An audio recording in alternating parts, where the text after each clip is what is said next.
The wind rose from the northern hills, carrying with it the scent of ash and scorched pine. On the abandoned red earth plateau, snow drifted like whispered curses from a dying winter. An old wooden cabin stood alone among the bare-boned pines, where they said she once lived, alone, with shadows and spells. Her name was Eleanor Vane, but in town, they called her the witch. She didn't argue. She didn't defend herself. She didn't even nod. She simply looked down, as if trying to believe the story herself. Eleanor had just turned 27. Her beauty was strange, untamed. Not the kind touched by rouge and lace, but carved by wind and dust. Long black hair, pale face, eyes the color of winter lakes. She rarely spoke, and when she did, it was barely above a whisper. People said she could heal wounds with a touch, that she could hear horses murmuring at night, that every fevered child who lived had once been saved after a mother snuck into her home on the hill. But when she loved a cowboy, they called her a witch. __. His name was Daniel Cross, a drifter from the west who rode a black horse, wore a dusty coat, and looked like a ghost from the plains. Eleanor met him last fall, when he stopped by her cabin to water his horse. They barely spoke. He left a pouch of dried apples. She tied a woolen scarf to his saddle. And that's how it began, an exchange of things unsaid. But the world did not accept that. When the townsfolk learned that Eleanor was growing close to a cowboy, a man from nowhere, of no name, no church, they called it a curse. Some said he enchanted her. Others whispered she'd bewitched him. One evening, as Eleanor returned from the stream, her cabin had been ransacked. Glass jars shattered, herbs torn, an inverted cross nailed to her door, and scrawled in blood from a chicken. Witch. She didn't cry. She sat by the window all night, her eyes locked on the dark edge of the forest.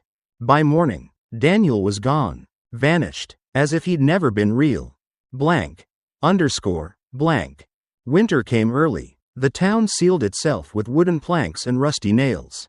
Eleanor was banned from the market, turned away from the church, and pelted with stones by children on the street. She stopped leaving the cabin, lived on oats and root vegetables from last season's harvest. Each morning, she still rose before dawn, washed her hair in cold water, let it dry in the window light, as if waiting for something, or someone. On the windowsill sat a dried rose, the last gift Daniel left before he disappeared.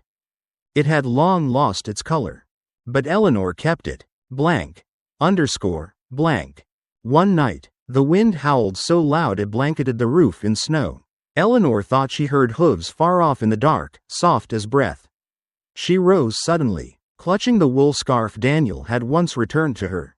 But no one came. Only wind, only dreams, only a faith that hadn't quite died in a heart already burned to ash. The girl they called a witch was really just someone who had been loved, and had never forgotten.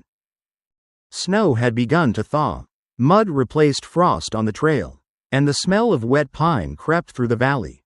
The silence was different now, not cold, but expectant. Eleanor hadn't stepped out of the cabin in weeks. Hunger had begun to gnaw at her, but pride was stronger, or maybe pain. Then one morning, the door creaked open, not by the wind, but by her own hand. She stepped into the gray morning mist, wrapped in a wool shawl too thin for the air. Her boots sank slightly in the mud. Her hands, blue-veined and pale, carried an empty bucket. She would go to the stream again. She had to. But halfway down the slope, she heard a horse. Slow, unhurried, one rider. She froze, heart tightening. For a wild moment, she thought, no, it wasn't Daniel. The rhythm was wrong. This horse wasn't black, it was a mottled chestnut. And the rider was not dressed in dust and shadow. Still, the man saw her, and stopped. He dismounted without a word, walking his horse toward her like approaching a frightened deer. He was tall, older than Daniel, with weather-lined eyes and a calmness in his stride. I mean no harm, he said softly. You dropped this. He held up her scarf. It was the old one, woolen, faded, the edge frayed from time and memory.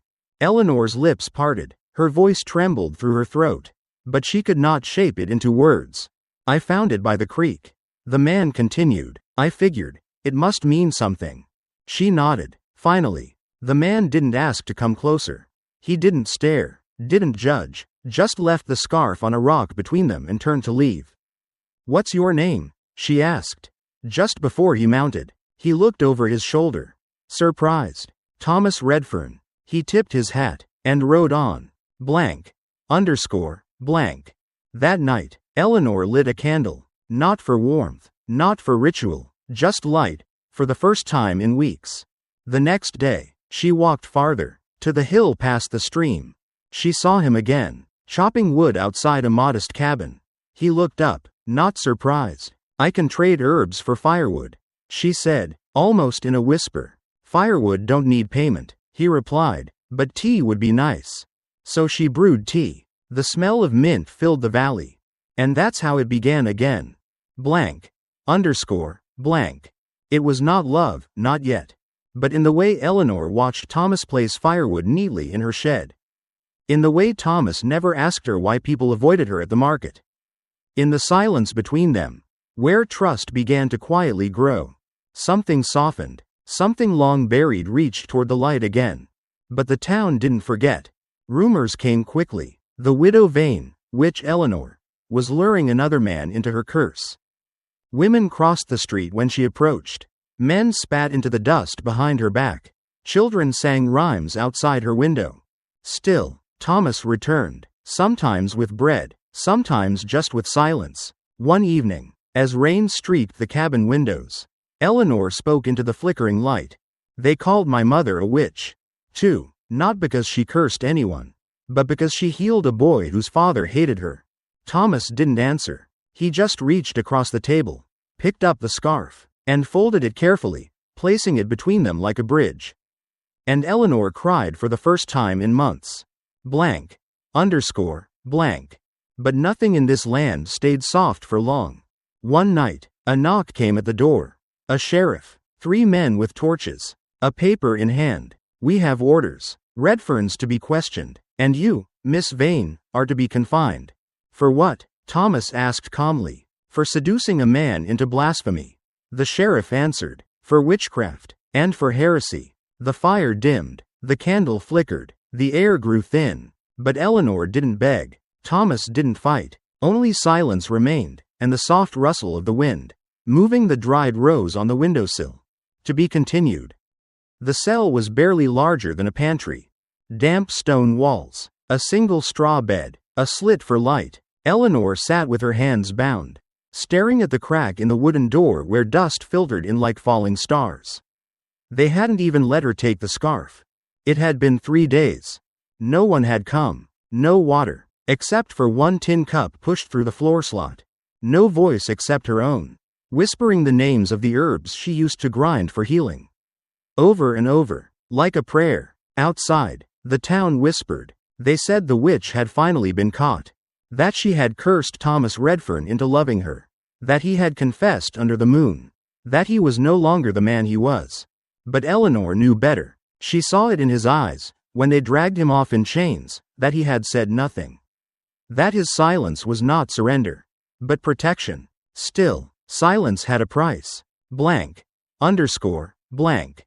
In the sheriff's office, Thomas knelt, hands bruised, lips cracked. He had refused to answer questions, refused to speak her name, even when the preacher waved the Bible in his face and spat verses into the dust.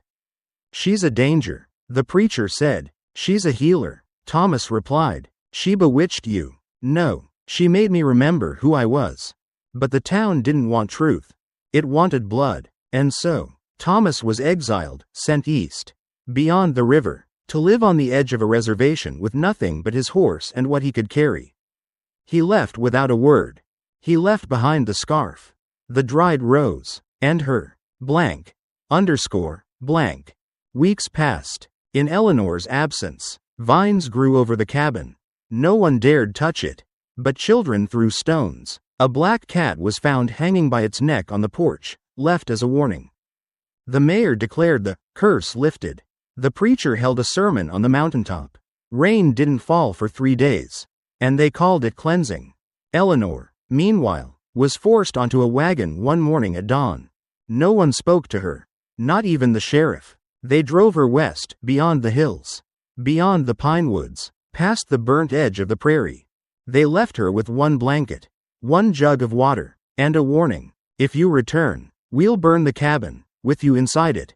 And then they left her, alone, on a patch of earth where even the wind seemed to forget its way. Blank. Underscore. Blank. She built a tent from branches. Lived off roots, berries, boiled bark. Nights were long, cold. She spoke to the stars sometimes, not in spells, but in longing. Did he survive? She'd whisper. Does he think I hated him for not coming? But there was no answer. Only the sound of the wind pressing against nothing. Only silence. Only hunger and memory. Blank. Underscore. Blank. Then came the fire. Not of hate, but memory. She had gathered dry wood one evening, and as she lit the flame, something in her cracked. She screamed. Not words, just the sound of a heart that had held in too much. Too long. She screamed until her voice was gone. Then she curled by the fire and wept. And in her weeping, something opened. A memory. Blank. Underscore. Blank. It had been raining the day her mother died. Not with thunder, but with the kind of soft rain that falls like apology. Eleanor had been 12. She remembered her mother holding her hand, whispering, "They'll call you things, my love, names too ugly for your heart. Don't drink their poison. Heal, anyway. Love, anyway." And then, silence. Her mother died in that storm. And the town buried her behind the church, without a name. Without a song. She had loved a man not of their faith. And so they called her a witch. Too. Now it was Eleanor's turn. To vanish. To rot in some forgotten meadow.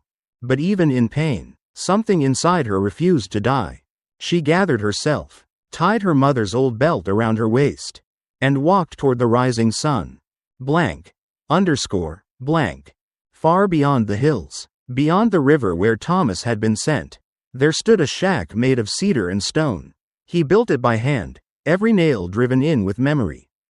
He spoke little, worked alone, cut wood by day, read by candlelight at night. But every morning, he looked east, toward the hills, toward the place they had taken her from. And one morning, nearly a year after the exile, a hawk landed on his fence with a torn piece of cloth in its beak. Red, frayed, the wool scarf. His heart stopped, not because it meant anything to the bird, but because only one person would ever send it back that way. She was alive, somewhere, calling him. Thomas didn't wait. He packed a bag, saddled his horse, and rode toward the old town, toward the ghost of the girl they called a witch. Blank. Underscore. Blank. And Eleanor? She had arrived back at the border of the valley just as Thomas began his journey. They were riding toward each other, across time, silence, and every scar they'd carried. But the valley had changed. The cabin was gone, burned.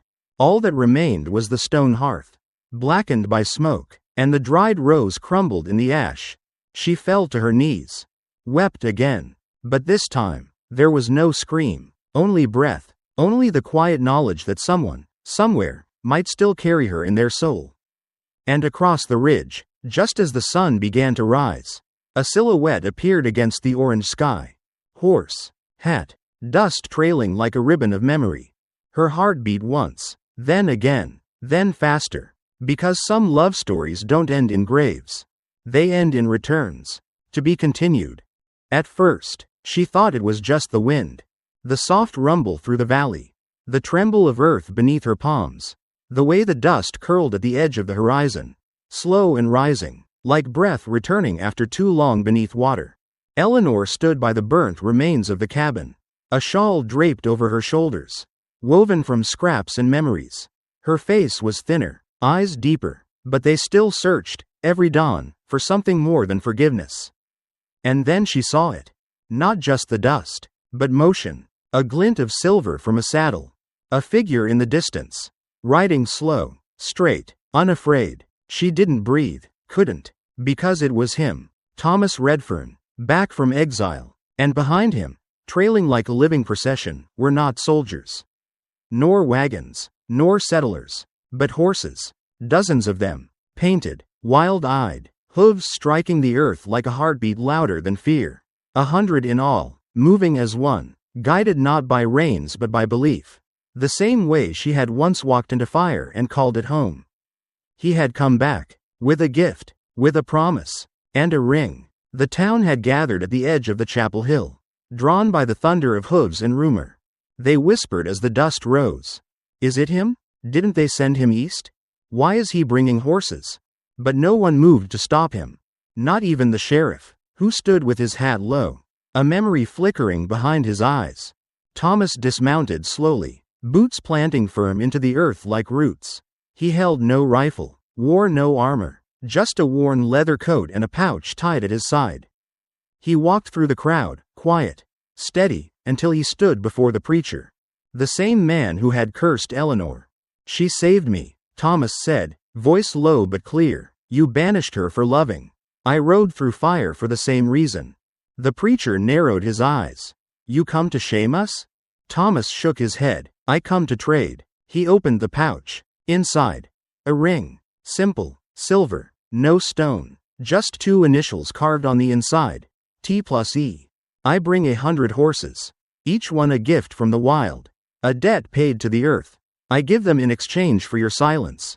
For your surrender. Not of power, but of hatred. A hush fell. The preacher's lips trembled. He glanced at the townsfolk, some ashamed, others weeping quietly. An old woman stepped forward. She had once come to Eleanor for herbs when her son was dying. She whispered, let them love, and that was all it took. The crowd parted, like water yielding to a returning tide. Eleanor stood still as Thomas approached. Neither spoke at first. It was not silence, but reverence, as if breaking it too soon would cheapen the miles they had crossed to reach this moment. Finally, he lifted the scarf from around his neck, the one she had sent. Red and frayed. I kept it close, he said. She reached up, fingertips grazing the fabric. And I kept you alive, she replied, voice breaking. He dropped to one knee, not out of spectacle, but because his knees gave under the weight of all he'd carried. And he held out the ring. It's not much, he whispered, but it's honest, and it's yours. Tears filled her eyes. She took the ring, not with trembling hands, but steady fingers forged by loss and fire. Then she knelt, too. They embraced, not as heroes, not as survivors, but as 2 broken people who had chosen, again and again, to love in spite of what the world told them. The horses circled in the distance, their breath steaming in the chill air like smoke signals to the sky. And the town watched, not with torches, but with awe, as if witnessing the undoing of an old curse. That night, fires were lit not to burn, but to warm. People gathered, sat closer, listened to Eleanor as she mixed tea and whispered stories of healing. Not magic. Children ran among the horses, laughing. The preacher sat alone, head bowed, and Thomas stood beside Eleanor, not to protect her, but simply to be with her. He had no sermon, no vengeance, just a man who had ridden back not to reclaim, but to redeem. By dawn, the couple stood atop the hill where the cabin once burned. Eleanor turned to him. Do you want to rebuild it? He looked out at the valley. No, he said gently. Let it stay ash. Let the wind carry the pain. We'll build new, somewhere the roots won't twist around old ghosts. She nodded, and as they walked down the hill, hand in hand, the horses followed, not leashed, but free, because love, real love, is never tamed. It chooses, it returns, and sometimes it brings a ring. To be concluded. The road out of town wasn't much of a road at all, just 2 fading wagon tracks winding into the brush, swallowed by tall grass and memory. But that morning, it became something more. A quiet procession moved slowly through the golden light, Thomas at the front on horseback, Eleanor beside him on a mule she'd once nursed back from death. Behind them, a line of horses followed without reins, and walking between them were faces the town had long forgotten, an old trapper missing one leg, a widowed mother with 3 silent boys, a girl once called mad for talking to shadows. They had nothing in common, except that once this place had cast them out, and now they were leaving it behind. The town didn't try to stop them. In fact, they watched, from porches, behind cracked shutters, through barn slats. Some waved, most just stood there, too heavy with shame or pride to say goodbye. But the silence was softer than it had ever been. Forgiveness had settled on the dust like morning dew. Blank. Underscore. Blank. The group traveled until the hills curved into a forgotten valley, a place Eleanor had only heard of in her mother's stories. The grass grew taller here. The river ran clear, untouched by industry. Wildflowers covered the banks like a quilt stitched by time. They made camp beneath a crooked cottonwood tree. No one said it aloud, but they all felt it. They were home. Thomas pitched the first tent. Eleanor dug the fire pit. The children chased the creek, laughing like they'd never known fear. As the days turned into weeks, shelters rose, gardens were sown, the horses roamed freely, never wandering far, as if tied not by rope but by something older, deeper. And little by little, something grew in the silence, something not built of wood or stone, but of trust. Blank. Underscore. Blank. One evening, Thomas returned from hunting with only one rabbit. He apologized, but Eleanor smiled and kissed his cheek. "You gave me a kingdom for a ring," she said. "I can live on one rabbit and love."